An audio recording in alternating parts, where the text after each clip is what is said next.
हरे कृष्णा। ओम नमः शिवाय। प्यारे भक्तों, आज आप रसपान करेंगे कामदा एकादशी की व्रत कथा।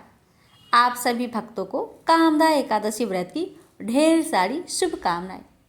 भगवान आप सभी भक्तों की हर मनोकामना को पूर्ण करे। प्यारे भक्तों, आज कामदा एकादशी की व्रत कथा शुरू करने से पहले मैं आप सभी को जगन्नाथ भगवान और माँ लक्ष्मी जी की एक अलौकिक कथा सुनाने जा रही हूँ। और यह कथा कथा नहीं बल्कि भगवान के प्रति भक्ति, प्रेम और परम कृपा का चमत्कारी प्रमाण है। भगवान जगन्नाथ भगवान विष्णु के अवतार दयालु और करुणामयी माने जाते हैं, जो कि भक्तों के सारे प्रार्थनाएं को सुनते हैं और उन्हें सुख प्रदान करते हैं। आज कामदा एकादशी के शुभ अवसर पर आइए इस पावन कथा का रसपान करते हैं। भगवान की कृपा कथा कहने वाले, सुनने वाले, हुक्कार भरने वाले सभी के परिवार को मिले। जय श्री हरि।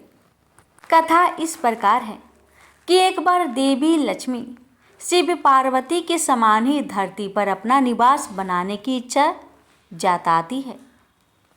इसके साथ ही उन्हें भगवान विष्णु को खुद भोजन बनाकर भोग लगाने की इच्छा भी प्रकट की। तब भगवान विष्णु ने समय आने पर उनकी इच्छा पूरी करने का वचन दिया। द्वापर युग के अंत में वह समय भी आ गया जब श्री कृष्ण ने देह त्यागी, तो उसी के साथ पुरी के जगन्नाथ धाम के स्थापित होने की पटकथा लिखी जाने लगी थी। एक और कथा में कहा जाता है कि एक बार जब ऋषि दुर्वासा के श्राप के कारण तीनों लोकों का वैभव लक्ष्मी सागर में समा गई, तो इसी सागर से लक्ष्मी फिर से प्रकट हुई और यही उनका भगवान विष्णु से दोबारा मिलन हुआ। क्योंकि लक्ष्मी ने वरण पुरुषों में सबसे उत्तम भगवान विष्णु का वरण किया था, इसलिए यह क्षेत्र पुरुषोत्तम कहलाया और श्री यानी लक्ष्मी के यहाँ प्रकट होने के कारण से श्री क्षेत्र कहा जाता है। देवी लक्ष्मी यहाँ अपने संपूर्ण वैभव के साथ विराजमान है। इसके अलावा वह श्री मंदिर की स्वामिनी यानी मालकिन भी है, जिसका एक स्वरूप यहाँ स्थिर रत्न भंडार के रूप में सामने आता है। जगन्नाथ धाम में रत्न भंडार से जुड़ी एक लोक कथा भी प्रचलित है। यह कथा वैसे तो यह स्थापित करती है कि भगवान के लिए सब बराबर है, जन्म और जाति से कोई बड़ा छोटा नहीं है, लेकिन इस कथा में रत्न भंडार का जिक्र खास किरदार की तरह का होता है। यह कहानी पुरी में रहने वाली और जाति से निम्न मानी जाने वाली श्रिया की है। पुरी में निम्न जाति की महिला श्रिया रहती थी। धन से गरीब पर संकल्प की धनी वह महिला देवी लक्ष्मी की उपासक थी और जगन्नाथ जी के भरोसे ही जीवन यापन कर रही थी। एक बार उसकी इच्छा हुई कि वह देवी का कठिन अष्टलक्ष्मी व्रत करे, पर उसे व्रत की विधि नहीं पता थी। एक दिन वह रास्ते पर झाड़ू लगा रही थी कि इस दौरान उसे एक पुजारी मिला, जिससे वह व्रत विधि पूछना चाहती थी, लेकिन उन्होंने श्रिया को तुरंत मना कर दिया। इस तरह श्रिया जहाँ भी व्रत विधि पूछती थी, लोग उसे दुत्कार देते थे। एक दिन भूख प्यास की मारी श्रिया व्रत की विधि पूछने के लिए भटक रही थी और इसी बीच वह चक्कर खाकर गिर पड़ी और उसके सिर से खून निकल आया। अपने भक्त की सच्ची श्रद्धा और दुख देखकर जगन्नाथ इतने दुखी हुए कि उनकी भी प्रतिमा से खून निकल आया। पंडित, पुजारियों और सेवायतों ने यह देखा तो घबरा गए और पुरी में हड़कंप मच गया। ये बात राजा तक भी पहुंची तो वह समझ गया कि जरूर कहीं घोर पाप हुआ है और भगवान श्री मंदिर छोड़कर चले गए हैं। ऐसे में राजा ने तुरंत सिंहासन त्याग दिया और उस पाप की खोज में चल पड़ा, जिसके कारण श्री मंदिर से भगवान चले गए। उधर भगवान के आदेश पर नारद मुनि ने संत का भेष बनाया और श्रिया के घर उसे व्रत विधि समझाने पहुंचे। उन्होंने कहा कि भक्ति सच्ची हो तो किसी कठिन व्रत की जरूरत नहीं होती। तुम सच्चे मन से भजन करो, आसपास को साफ रखो, घर को लीप बुहार कर सुंदर बना लो, सबसे प्रेम से बोलो। जो ऐसा करता है देवी लक्ष्मी उस पर प्रसन्न रहती है। फिर तो तुम केवल दिन भर व्रत रखकर शाम को खीर बनाकर उन्हें भोग लगाओ, आरती करो और प्रसाद बांटो, देवी तुम्हारे घर चलकर आएंगी। स्त्रिया ने ऐसा ही किया। शाम को वह जब आरती कर रही थी तो एक महिला घूंघट की हुई आई। लोगों की भीड़ के बीच उसने स्त्रिया को प्रसाद चढ़ाने के लिए एक पोटली दी। स्त्रिया ने उस महिला को खीर का प्रसाद दिया। खीर खाने के दौरान महिला के चेहरे से घूंघट हट गया और जब स्त्रिया की नजरें उस पर पड़ी तो वह सुध बुध खो बैठी। स्त्रिया को जब सुधि आई तब तक सभी लोग जा चुके थे। उसने महिला द्वारा दी गई पोटली खोलकर देखी तो उसमें रत्न, हीरे, सोना, चांदी निकले। स्त्रिया समझ गई कि माँ लक्ष्मी ने उस पर कृपा कर दी है। लेकिन भगवान जगन्नाथ को तो अभी ये खेल कुछ और लंबा खेलना था। अब जब देवी लक्ष्मी स्त्रिया के घर से लौटी और श्री मंदिर में प्रवेश करने लगी तो बलभद्र नाराज हो गए। उन्होंने कहा कि लक्ष्मी ने एक छोटी जाति वाली के घर जाकर श्री मंदिर का अपमान किया है। उसने वहाँ का प्रसाद भी खाया और अब वह प्रसाद हमें खिलाकर हमें भी भ्रष्ट करना चाहती है। बलभद्र ने जगन्नाथ जी को आदेश दिया कि लक्ष्मी से रत्न भंडार की चाबी ले ले और उन्हें श्री मंदिर से निकाल दिया जाए। उधर जब देवी लक्ष्मी ने यह सब सुना तो वह क्रोधित हो गई और कहा कि ठीक है, अब मैं यहाँ नहीं रहूँगी, लेकिन आप दोनों को श्राप देती हूँ कि जब तक आप किसी निम्न के हाथ से भोजन नहीं कर लेते आपका भी भरण पोषण नहीं होगा। लक्ष्मी के जाते ही श्री मंदिर श्रीहीन हो गया, रत्न भंडार खाली हो गया। महल की चौखटों, दरवाजों और पलंग में दीमक लग गई, अनाज सड़ गया, कपड़े फट गए और यहाँ तक कि मंदिर व्यवस्था ही चौपट हो गई। अब जगन्नाथ और बलभद्र खाने को तरसे। जब बलभद्र को भूख सताने लगी तो उन्होंने भेष बदलकर भिक्षाटन का सोचा। अब दोनों भाई जहाँ भी भीख मांगने जाते तो वहाँ कुछ अनिष्ट हो जाता, बना हुआ भोजन खराब हो जाता, दाल में पानी गिर जाता, भात जल जाता, कहीं पर जाते तो चूल्हा ही नहीं जल पाता और कहीं कहीं तो कोई द्वार ही नहीं खोलता था। इस तरह भूखे प्यासे भटकते हुए दोनों भाइयों ने 12 वर्ष गुजार दिया, लेकिन न उन्हें जल मिला और न अन्न। इसी तरह भटकते भटकते वह एक बार समुद्र तट पर पहुँचे। उन्हें वहाँ एक भवन में वैदिक मंत्र सुनाई दिए। बलभद्र ने एक सेविका से पूछा कि क्या यहाँ कोई यज्ञ हुआ है? क्या प्रसाद भोजन भी मिलेगा?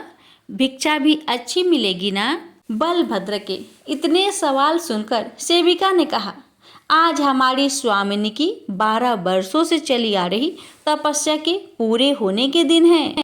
इसके बाद वह जरूर आपको भंडारा खिलाएगी, लेकिन हमारी स्वामिनी तो नीच कुल की है। क्या अब भी आप भोजन करेंगे? इस पर बलभद्र ने कहा कि नहीं, हम अछूतों का नहीं खाते हैं। अच्छा सुनो, अपनी मालकिन से कह दो कि हमारे लिए भोजन सामग्री मंगवा दे, हम खुद बना लेंगे। स्वामिनी जो कि खुद लक्ष्मी ही थी, उन्होंने सामग्री तो भेज दी, लेकिन अग्निदेव को आदेश दिया कि वह चूल्हा ना जलने दे, सिर्फ धुआं ही करते रहे। अब बलभद्र जो कि सोच के बैठे थे कि आग जलाएंगे, खिचड़ी बनाएंगे और गरम गरम खाएंगे, वहाँ चूल्हा न जल पाने से इतना झल्लाए कि चूल्हा मटकी सभी कुछ फोड़ दिए और जगन्नाथ जी से कहा, जगन, भोजन में क्या छोटा क्या बड़ा, मैं तो कहता हूँ कि भोजन कर ही लेते हैं, ऐसे तो मैं भूखा ही मर जाऊंगा। इसके बाद जगन्नाथ और बलभद्र लक्ष्मी के घर पहुँचे और वहाँ उन्होंने भोजन करते हुए पहचान लिया कि यह लक्ष्मी ही है। वह लक्ष्मी को सम्मान सहित श्री मंदिर ले आए और इस तरह पूरी से भेदभाव भी मिटा दिया। लक्ष्मी जी के आने से श्री मंदिर का वैभव लौट आया और रत्न भंडार फिर से भर गए। प्रेम से बोलिए जगन्नाथ भगवान की जय, लक्ष्मी महारानी की जय। कथा अच्छी लगे तो वीडियो को एक शेयर अवश्य कीजिएगा और माता रानी भगवान का जयकारा अवश्य लगाए। अब आइए रसपान करते हैं कामदा एकादशी की व्रत कथा। एक बार युधिष्ठिर ने पूछा, वासुदेव आपको नमस्कार है, कृपया आप यह बताएं कि चैत्र शुक्ल पक्ष में किस नाम की एकादशी होती है। भगवान श्री कृष्ण बोले, राजन एकाग्रचित होकर यह पुरातन कथा सुनिए जिसे वशिष्ठ जी ने राजा दिलीप के पूछने पर कहा था। वशिष्ठ जी बोले, राजन चैत्र शुक्ल पक्ष में कामदा नाम की एकादशी होती है। वह परम पुण्यमयी है। पाप रूपी ईंधन के लिए तो वह दवा नल ही है। प्राचीन काल की बात है, नागपुर नाम का एक सुंदर नगर था जहां सोने के महल बने हुए थे। उस नगर में पुंडरीक आदि मया भयंकर नाग निवास करता था। पुंडरीक नाम का नाग उन दिनों वहां राज्य करता था। गंधर्व, किन्ने और अप्सराएं भी उस नगरी का सेवन करती थी। वहां एक श्रेष्ठ अप्सरा थी जिसका नाम ललिता था। उसके साथ ललित नाम वाला गंधर्व भी था। वे दोनों पति पत्नी के रूप में रहते थे। दोनों ही परस्पर काम से पीड़ित रहा करते थे। ललिता के हृदय में सदा पति की ही मूर्ति बसी रहती थी और ललित के हृदय में सुंदरी ललिता का नित्य निवास था। एक दिन की बात है, नागराज पुंडरीक राजसभा में बैठकर मनोरंजन कर रहे थे। उस समय ललित का गान हो रहा था, किंतु उसके साथ उसकी प्यारी ललिता नहीं थी। गाते गाते उसे ललिता का स्मरण हो आया, अतः उसके पैरों की गति रुक गई और जीभ लड़खड़ाने लगे। नागों में श्रेष्ठ ककोटक को ललित की मन का संताप ज्ञात हो गया, अतः उसने राजा पुंडरीक को उसके पैरों की गति रुकने और गान में त्रुटि होने की बात बता दी। ककोटक की बात सुनकर नागराज पुंडरीक की आंखें क्रोध से लाल हो गई। उसने गाते हुए कामातुर ललित को श्राप दिया, हे दुर्बुद्धे, तू मेरे सामने गान करते समय भी पत्नी के वशीभूत हो गया, इसलिए तू राक्षस हो जा। महाराज पुंडरीक के इतना कहते ही वह गंधर्व राक्षस हो गया। भयंकर मुख, विकराल आंखें और देखने मात्र से भय उपाजने वाला रूप, ऐसा राक्षस होकर वह कर्म का फल भोगने लगा। ललिता अपने पति की विकराल आकृति देख मन ही मन बहुत चिंतित हुई। भारी दुख से वह कष्ट पाने लगी। सोचने लगी, क्या करूं, कहाँ जाऊं, मेरे पति पाप से कष्ट पा रहे हैं। वह रोती हुई घने जंगलों में पति के पीछे पीछे घूमने लगी। वन में उसे एक सुंदर आश्रम दिखाई दिया जहां एक मुनि शांत बैठे हुए थे। किसी भी प्राणी के साथ उनका वैर विरोध नहीं था। ललिता शीघ्रता के साथ वहां गई और मुनि को प्रणाम करके उनके सामने खड़ी हुई। मुनि बड़े ही दयालु थे। उस दुखनी को देखकर वे इस प्रकार बोले, सुभे, तुम कौन हो, कहां से यहाँ आई हो, मेरे सामने सच सच बताओ। ललिता ने कहा, हे महामुने, बीरधनवा नाम वाले एक गंधर्व है। मैं उन्हीं महात्मा की पुत्री हूँ। मेरा नाम ललिता है। मेरे स्वामी अपने पाप दोष के कारण राक्षस हो गए हैं। उनकी यह अवस्था देखकर मुझे चैन नहीं है। ब्राह्मण, इस समय मेरा जो कर्तव्य हो कृपा करके मुझे बताइए। वृत्रवर, जिस पुण्य के द्वारा मेरे पति राक्षस भाव से छुटकारा पा जाए उसका उपदेश कीजिए। ऋषि बोले, भद्रे, इस समय चैत्र का महीना चल रहा है। शुक्ल पक्ष की कामदा नामक एकादशी तिथि भी है, जो सब पापों को हरने वाली और उत्तम है। तुम उसी का विधि पूर्वक व्रत करो और इस व्रत का जो पुण्य हो उसे अपने स्वामी को दे डालो। पुण्य देने पर क्षण भर में ही उसके श्राप का दोष दूर हो जाएगा। राजन, मुनि का यह वचन सुनकर ललिता को बड़ा हर्ष हुआ। उसने एकादशी को उपवास करके द्वादशी के दिन उन महर्षि के समीप ही भगवान वासुदेव के श्री विग्रह के समक्ष अपने पति के उद्धार के लिए यह वचन कहा, मैंने जो यह कामदा एकादशी का उपवास व्रत किया है उसके पुण्य के प्रभाव से मेरे पति का राक्षस स्वभाव दूर हो जाए। व्यासी कहते हैं, ललिता के इतना कहते ही उसी क्षण ललित का पाप दूर हो गया। उसने दिव्य देह धारण कर लिया, राक्षस भाव चला गया और पुनः गंधर्व तत्व की प्राप्ति हुई। नृप श्रेष्ठ, वे दोनों पति पत्नी कामदा के प्रभाव से पहले की अपेक्षा भी अधिक सुंदर रूप धारण करके विमान पर आरूढ़ होकर अत्यंत शोभा पाने लगे। यह जानकर इस एकादशी के व्रत का यत्न पूर्वक पालन करना चाहिए। मैंने लोगों के हित के लिए तुम्हारे सामने इस व्रत का वर्णन किया है। कामदा एकादशी ब्रह्म हत्या आदि पापों तथा पिशाच तत्व आदि दोषों का नाश करने वाली है। राजन, इसके पढ़ने और सुनने से वाजपेयी यज्ञ का फल मिलता है। प्रेम से बोलिए विष्णु भगवान जी की जय, लक्ष्मी माता की जय। आप श्रवण करें जगदीश जी की आरती। ओम जय जगदीश हरे, स्वामी जय जगदीश हरे, भक्त जनों के संकट क्षण में दूर करे। ओम जय जगदीश हरे, जो ध्यावे फल पावे, दुख बिन से मन का, स्वामी दुख बिन से मन का, सुख संपत्ति घर आवे, कष्ट मिटे तन का।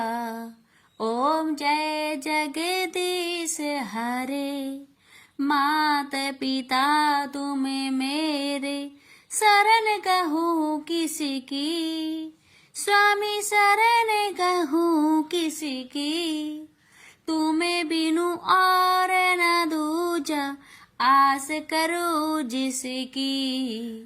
ओम जय जगदीश हरे, तुम्हें पूरन परमात्मा, तुम अंतर्यामी, पर ब्रह्मा परमेश्वरी, तुम सबके स्वामी।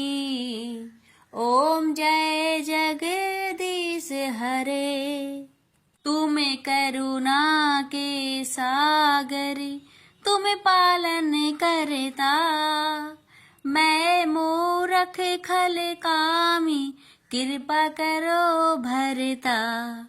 ओम जय जगदीश हरे, तुम हो एक अगोचरी, सबके प्राणपति, प्रभु सबके प्राणपति, किस विधु मिलू दया मिली, तुमको मैं कुमति।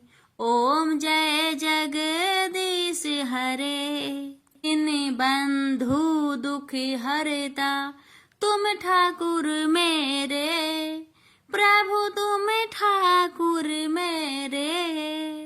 अपने हाथ उठाओ द्वार पर तेरे। ओम जय जगदीश हरे, विषय विकार मिटाओ, पाप हरो देवा, श्रद्धा भक्ति बढ़ाओ, संतन की सेवा। ओम जय जगदीश हरे, तन मन धन और संपत्ति सब कुछ है तेरा, प्रभु सब कुछ है तेरा, तेरा तुझको अर्पण क्या लागे मेरा। ओम जय जगदीश हरे, जगदीश्वर जी की आरती जो कोई नर गावे, कहते शिवानंद स्वामी मनोवांछित फल पावे। ओम जय जगदीश हरे। प्रेम से बोलिए विष्णु भगवान की जय। अब श्रवण करते हैं एकादशी माता की आरती।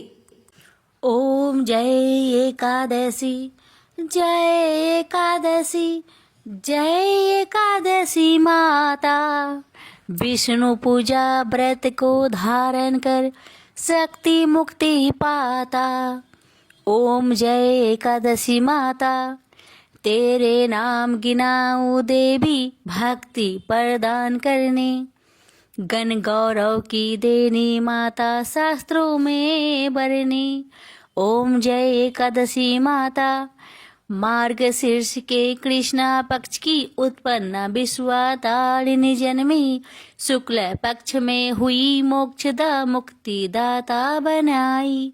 ओम जय एकादशी माता, पौष के कृष्णा पक्ष की सफला नामक है। शुक्ल पक्ष में होए पुत्र दा आनंद अधिक रहे। ओम जय एकादशी माता, नाम सटटिला माघ मास में कृष्ण पक्ष आवे।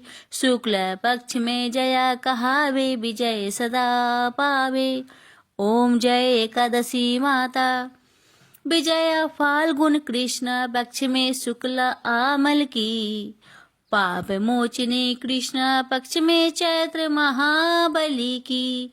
ओम जय एकादशी माता, चैत्र शुक्ल में नाम कामदा धन देने वाली। नाम बरूथनी कृष्ण पक्ष में वैशाख महावाली। ओम जय एकादशी माता, शुक्ल पक्ष में होई मोहिनी, अपरा ज्येष्ठ कृष्ण पक्षी। नाम निर्जला सब सुख करने कृष्ण पक्ष रखी। ओम जय एकादशी माता, योगिनी नाम आषाढ़ में जानो कृष्ण पक्ष करनी। देव सैनी नाम कहायो शुक्ल पक्ष धरनी। ओम जय एकादशी माता, कामिका श्रावण मास में आवे कृष्ण पक्ष कहिए। श्रावण शुक्ल होए पवित्र आनंद से रहिए। सावन शुक्ल होए पवित्र आनंद से रहिए। ओम जय एकादशी माता, जा भाद्रपदे कृष्ण पक्ष की परिवर्तनी शुक्ला। इंद्र आश्विन कृष्ण पक्ष में व्रत से भाव सागर निकला। ओम जय एकादशी माता, पापंकुशा है शुक्ला पक्ष में आप हरण हारी। रमा मास कार्तिक में आवे सुखदायक भारी। ओम जय एकादशी माता, देवोत्थानी शुक्ला पक्ष की दुख ना सके मैया। देवोत्थानी शुक्ल पक्ष की दुख ना सके मैया। पावन मास में करूँ विनती पार करो नैया। पावन मास में करूँ विनती पार करो नैया। ओम जय एकादशी माता, परमा कृष्ण पक्ष में होती जन मंगल करनी। परमा कृष्ण पक्ष में होती जन मंगल करनी। शुक्ल मास में होए पद्मिनी दुख दरिद्र हरनी। शुक्ल मास में होए पद्मिनी दुख दरिद्र हरनी। ओम जय एकादशी माता, जो कोई आरती एकादशी की भक्ति सहित गावे। जो कोई आरती एकादशी की भक्ति सहित गावे। जन गुरु दिता स्वर्ग कबासा निश्चय वह पावे। जन गुरु दिता स्वर्ग कबासा निश्चय वह पावे। ओम जय एकादशी माता, जय एकादशी माता। प्रेम से बोलिए एकादशी माता की जय।